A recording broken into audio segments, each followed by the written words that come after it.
Welcome to the Insomnia Project. This is Marco Timpano, and on this week's show, we're actually going to dip into one of the Patreon episodes we aired on the Patreon website last year. Unfortunately, Amanda and I are both a little under the weather, and we aren't able to record at this time. So, I didn't want to leave you wanting an episode.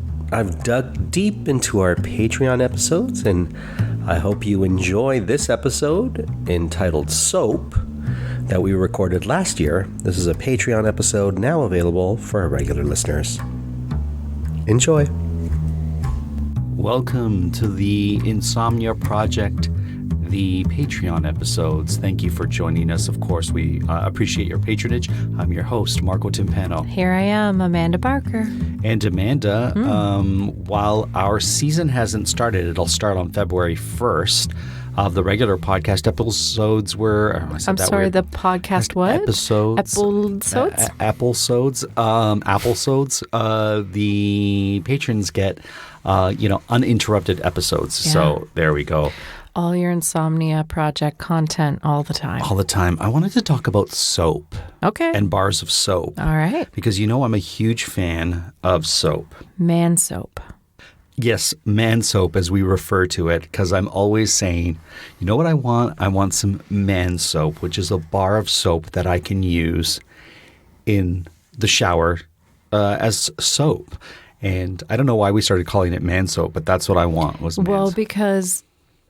It sounds a bit sexist, that's why. It really does. But the soap that I kept getting, I was trading for it. Oh, that's right. It was handmade soap, and it would kind of disintegrate quickly. And then you started getting upset because you said we had no good soap. And I'd be like, we have all this. And you'd be like, it's not.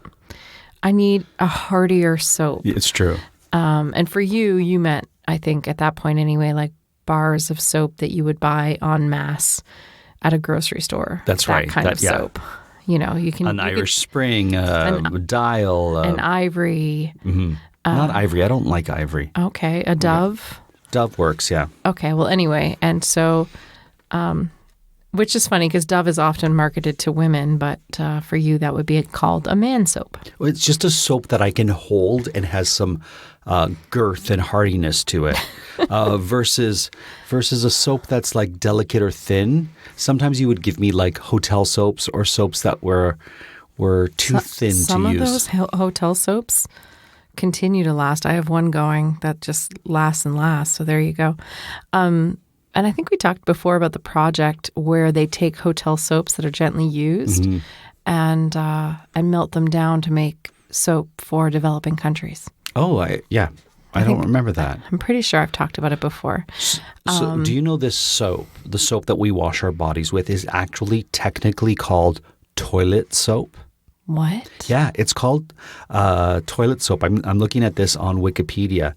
In a domestic setting, soap, quote unquote, usually refers to what is technically called a toilet soap. Wow. Used for household or personal cleaning. So in other words, the soap that you would use in a toilet or a bathroom or a washroom, whatever you call it, when used for cleaning other things like detergents or cleaning oil spills and whatnot, it's not obviously called toilet soap. I'm fascinated by that because there would be toilet soap, laundry soap, that kind of thing. And yeah, I guess so. That's exactly it. It's not laundry soap. When used for cleaning, soap solubilizes particles and grime, which can then be separated from the article being cleaned. The insoluble oil fat molecules become associated inside micelles, tiny spheres formed from soap molecules with polar hydrophilic groups on the outside encasing lipophilic, which are fat-attracting pockets, which shields the oil/fat molecules from the water, making it soluble. Anything that is soluble will be washed away with water. So that, I guess, is the definition of toilet soap versus a surfactant soap or a soap that does other things. Yeah. Do you think a lot about soap in the olden days? I don't, but soap is like 2,500 years BC. I noticed Oh, here. wow. Yeah. And for our listeners, just so you know, and I'm sure Amanda is aware of this, now I will always refer to soap as toilet soap around the house because I Can't think it's wait very, for that. Yeah, that'll be great it's very funny. when we have guests over. Yeah, I often think about it. In fact, there's a famous case, and I don't really want to get into the case Sure. right now just because of the details of it, but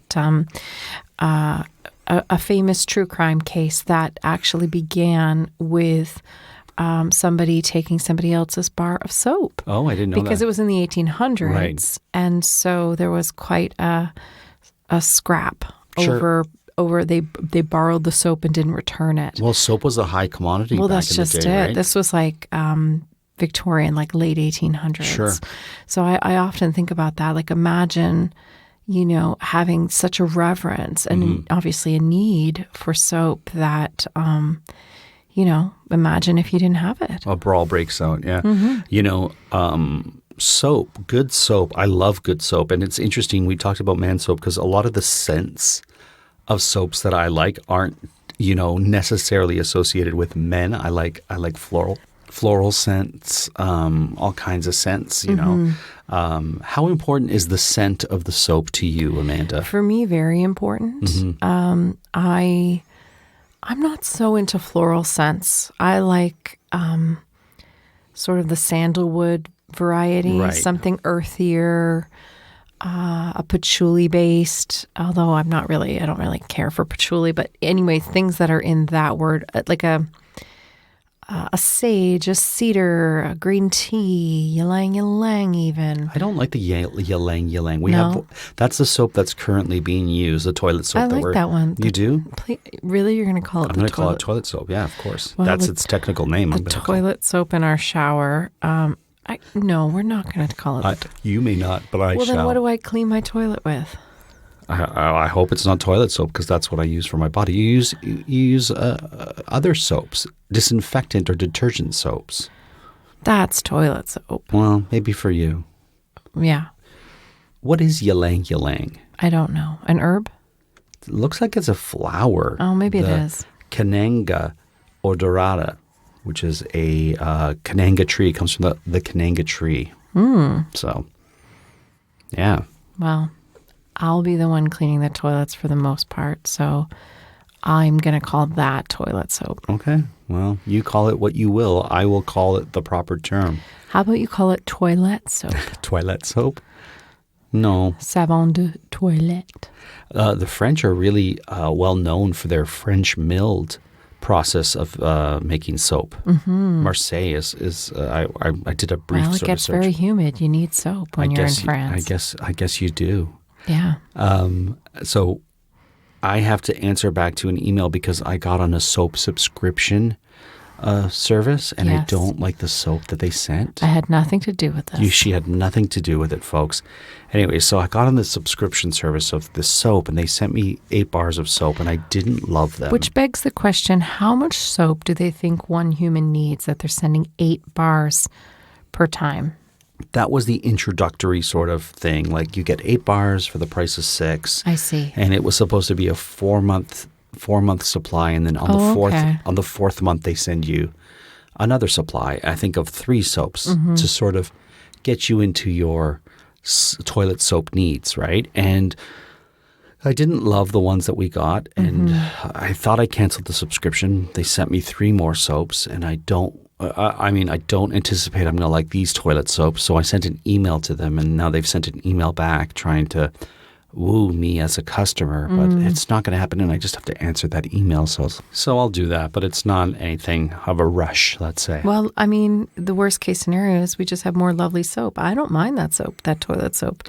I'm not calling it soap. You said it so naturally. You benefit from my love of toilet soap because you get a little extra toilet soap in your life. I do and I don't. Okay. Because I end up using the soaps that you've decided you don't like, and you're very particular. So if you're like, I don't like it, then I take it to, we're lucky, we have 2 showers, so I take it to the shower that I more often use, and then I'm stuck with it. It's true. I'm not going to lie. It's true. Well, I'll try to save the soaps that. You've got me thinking about subscription Sure. services, though. Okay. Have we ever talked about subscription services?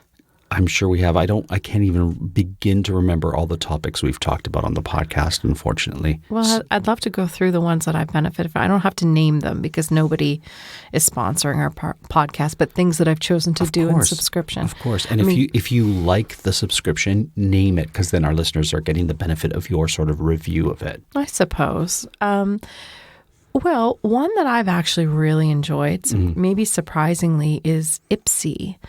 IPSY. S-Y. IPSY. I sort of did it on a lark, actually now, quite a few years ago, maybe 4 years ago, and I really enjoy it. Maybe even 5 years ago. It's no, it can't be that long ago. I think it might have been. Really? Maybe. It's a not a magazine subscription. Of which I have many of those.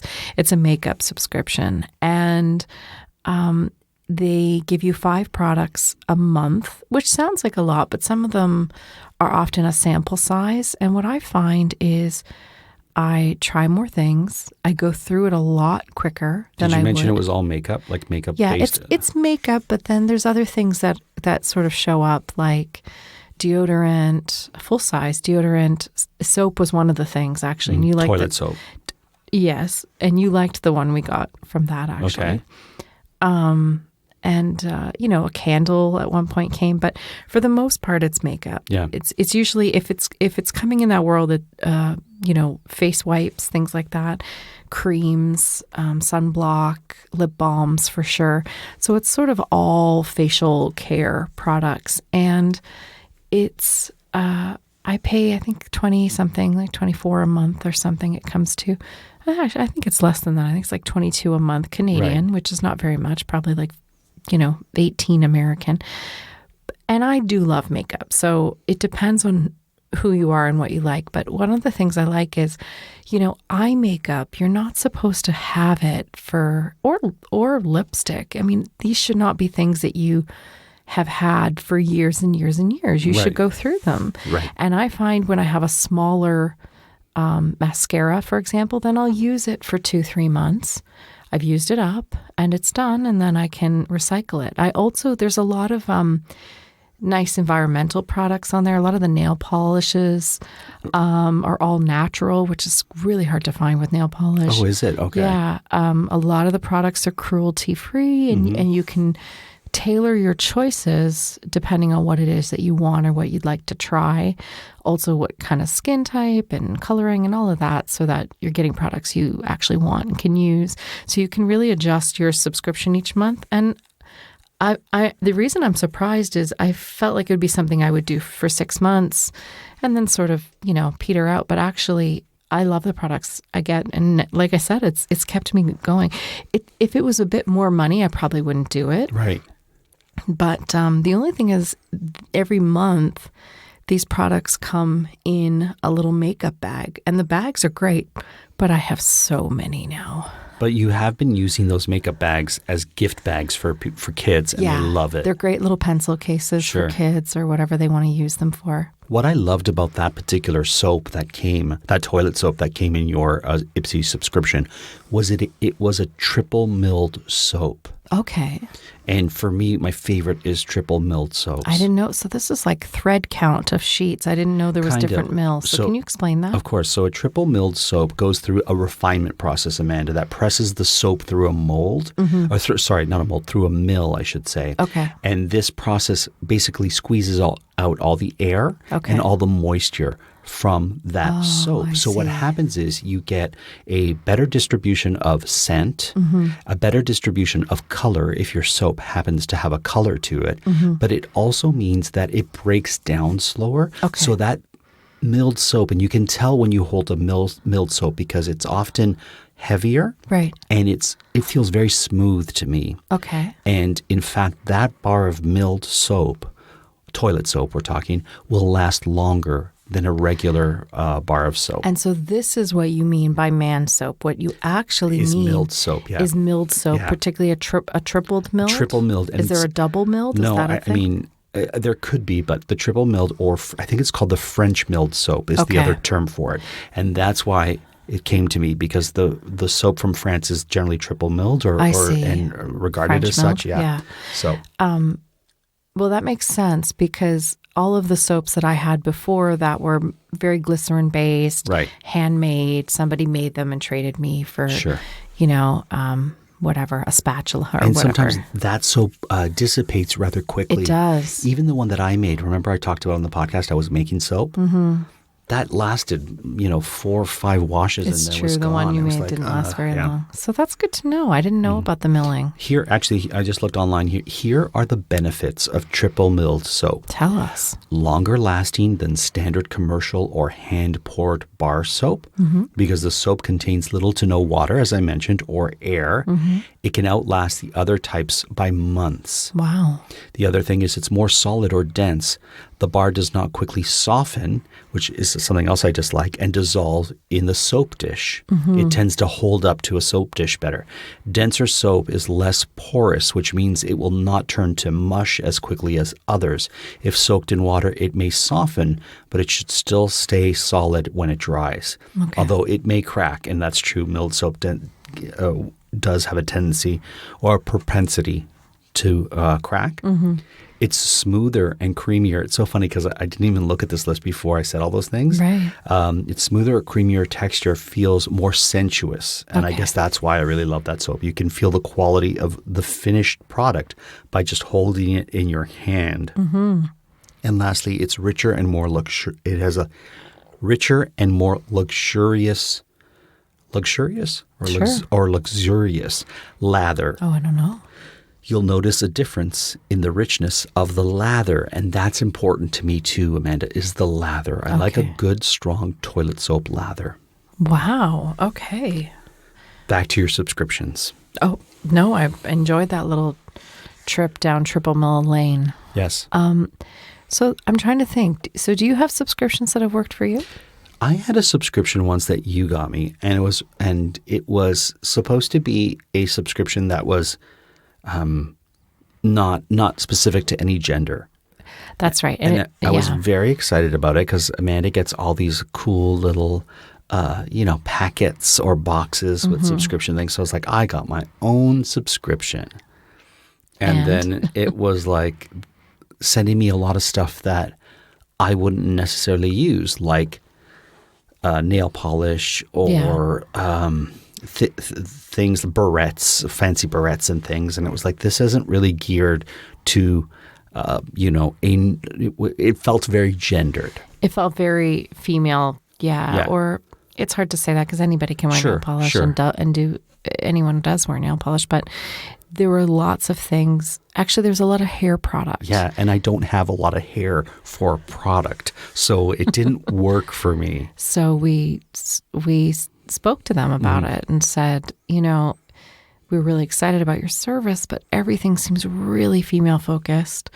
I can't remember what else was in there, but there was definitely things that were meant to be gender specific, and for people with long hair, and so they apologized and they sent us a free box as we're sorry, and that box was wonderful. It had sunglasses in it and lots of wonderful. I think a candle. Yeah, it was great. Yeah, and the whole point of that box was products that have no footprint on the earth. So things that biodegrade, things that are all fair trade practices, that type of thing. So yeah. Then I had another subscription. Should we name that one? I don't even remember the name. It was called an Eco Box. An Eco Box. Yeah, okay. I don't know if they're still around, but and I think that's why we were excited to get it because we thought, Eco Box, it's going to be things for the home. Yeah. That were going to be ecological, and then it was a lot of combs, lipstick and nail polish, and I was like, well, this doesn't work for me necessarily. As a gift for you, it wasn't as appropriate as I had hoped. Then I got one that was at that time. But I will say, I just want to say about that company, because they sent us this gorgeous box full of things as a we're sorry. Yeah. I would absolutely recommend them because their customer service was great, and hopefully they found more products. Oh, and don't get me wrong, the products that they did send were top notch. We're still using some of them. Yeah. Which ones are we using? I found a knife and fork traveling set today as I was cleaning the kitchen. I've been doing a major purge of things in the house, and I found that. We have wooden sunglasses. Oh, yeah, the wooden sunglasses. Those things have been around since we got them, and they travel all the time with us. So those ones are great. Those are a few things I can think of. I had a subscription to a tie. I think it was It was a specific, once again, here was a specific subscription for geared towards men. Though the products could be used by either gender or any genders if they wanted, but it was very tie focused. So it was like ties and wallets. And then I was like, okay. After like the fourth box, I was like, I don't need any more ties. Right. Clearly, I don't need more wallets. And then How many like a wallet subscription? Who would need that? No, I think it sent one wallet and then like a money clip. Okay. But then a lot of that stuff was sports focused too. Right. And they would send socks. So it was like ties and socks. And I was like, surely you can think of more than just ties or socks or cufflinks. And because they were very sports focused too, and I don't really follow a lot of sports teams, I was a little bit like, I canceled them too. I'm trying to remember the name of that snack subscription box. Oh, I don't even remember this. Oh, I think I remember it. I'm actually messaging our friends right now. Who ordered this? Who recommended it? No, they used to use it and we used to use it we went through a real phase. They were on it for a long time. It was a lot of like chocolate covered cashews and things like that. And they got really into it. It was like nuts and cookies. I love nuts. Yeah. Especially if you cover them in chocolate. They're great. I can't remember what that one was called, but we spent about a year with that one. Now, what's the one you get a big box? That's always fun to open. I do, and I'm hesitant to talk about that, but I will. It's called the FabFitFun box. I see.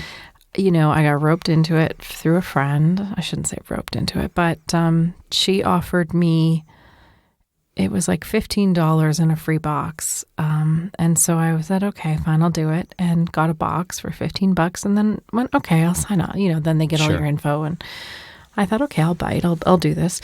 It's an interesting one. They tend to, in their marketing, target a lot of like influencer people. And there's a lot of unboxing and stuff. Sure. So I don't think all the products are, although, you know, some of them are, but I don't know if they have quite an ecological component to them as some other boxes. But every time I think I'm going to cancel that subscription, I do get a box. And the truth is, I open it up and kind of go, okay, yeah, maybe. And then I end up really loving a lot of those products. Okay. So I've gotten both of those bathrobes that I have are both from them. The soft squishy one Okay. and the satiny one. Oh, the They're satiny both one. from them, yeah. Because you can go, it'll be like, okay, it's, you know, it's a big business, that one. And they'll be like, okay. And it's definitely gendered. Like it's definitely targeted to women. Yeah, like the clothing is like, it's not just clothing, but, you know, hair product, a lot of creams and facial creams and stuff. But you can go on and you can pick the stuff you want. It ends up being like $90. Ouch. Yeah. So it's always is it worth it kind of thing for me. I don't think so. But I end up loving it every time. So once I get a dud box, I'll probably cut it off. Okay. I've had a couple of repeat things in the boxes. And there's always things I don't really use on the smaller things. But if you can go and click on the things you want, then that's kind of fun. It's a little bit like, you know, a mini Christmas when you get one. So here's what I would love. I would love a reasonably priced flower subscription bouquet. That's a great idea. And I don't think, Do they have it? I think in the US they have them. Yeah, it's harder in Canada. But it's harder in Canada because we're cold and you know, flowers are just pricey. So anything that I've looked into that, it's like you might as well just get it from a local florist because it's going to cost you the same. And you know, flowers are not inexpensive. So you're going to look at, you know, over $80 for such a subscription. So it's kind of, for me, cost prohibitive. But how lovely would it be to get like a little plant or flower subscription? A once a month bouquet would be a really great idea. There's an underwear subscription box that I'm actually interested in that is biodegradable underwear. Oh, so you wear it once and you bury it? No, you actually, it's they say it lasts a long time. Okay. I actually had it in my my Christmas wish list this year, I think. Let me see if I can find it. But yeah, it's biodegradable underwear. And they send you like 3 every month or something like that. So eventually that would be all your underwear. I don't know. Like, apparently you can wear it a lot and then you bury it and it's fine. Or you Great. put it in the compost and it's fine. Imagine all the little burial spots you have in your backyard for all the underwear that you Oh, that's just my underwear. No problem. Don't worry about that. Yeah. So I'm not really sure about that one, but I know that that one exists. There's a lot of food ones. We have partook in the food boxes. We have. And we tend to, I rotate between 2 or 3 of them. And I will say with food subscription boxes, now there's 3 major ones. There's a few that deliver to our area. And what I'm talking about is the meal kits. You know the ones. Good Food, Hello Food, Happy Food. Hello Food. Isn't there one called Hello Food? There definitely is not. Okay. Hello Food. Hello Food, Hello Subscription. Happy Food? Happy Food. These are all made up names. Good Food is not. Should I just name them? You can name them. This is the Patreon episode. Okay. It feels like I'm plugging them. and I No, don't. they take everything with a grain of Okay. salt. Our patrons know that this By is... the way, all these meal kits want you to add a grain of salt to everything. That's a lot about seasoning. The 3 I rotate between are HelloFresh, Chef's Plate, and Good Food. Currently, anyway. And what I do is if this is the Patreon, that's right. I get a discount. Insider tip. This is how I do it. I get a discount, and it'll usually be, right now for me, it'll usually be reactivation. You always get a discount to join, but after you've joined them and done the 30% off for your next 4 weeks or whatever it ends up being, you cancel it. Well, once you cancel it, after about a month or 2, they want you back. So they'll say, hey, reactivate now, and your next 2 boxes are half off or whatever it ends up being.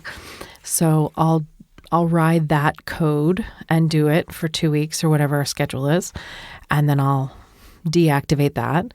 And then I usually at that point have a code for the next one, do my month or whatever, a couple of weeks, deactivate that, then do the third one. So Amanda's working the system, in other words. Deactivate that. And usually by the time the third one's deactivated, they're offering me codes back on The first box one. number A. Yeah.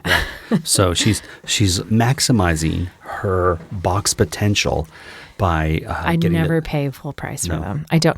The thing is about them is with inflation, they're actually a good deal. There you go. Because if you do protein, especially if you're eating, if you're vegetarian, I don't know if they're a great deal, but if you're eating meat or want to eat any meat, then they're a good deal because, they're a good deal for all the reasons they'll tell you that they're a good deal and that they're giving you all the ingredients and there's no waste because you're using it all. And that's true to a certain degree, but, and they've become all a bit more environmentally sound. When they first Thank started, goodness, a lot of them had a lot of pre-packaging. Right. They've minimized that to some degree. But they are a good deal because if you were to, buy chicken breasts or some, whatever, ground turkey, then it's actually cheaper or as cheap than buying it at the grocery store for us anyway, where Right. we live and what prices are. So for us, it works out. And also because it's just you and I think if I were feeding a family, it might feel It'd be a differently. different story. Maybe.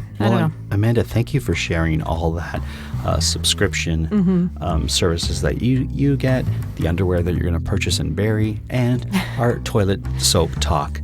That's all we have time for on this particular Patreon episode. Thank you all for listening. We hope this episode was able to make you feel cleaner and also realize that you can probably bury your biodegradable underwear, which I think is hilarious. And also, of course, we hope it helped you sleep.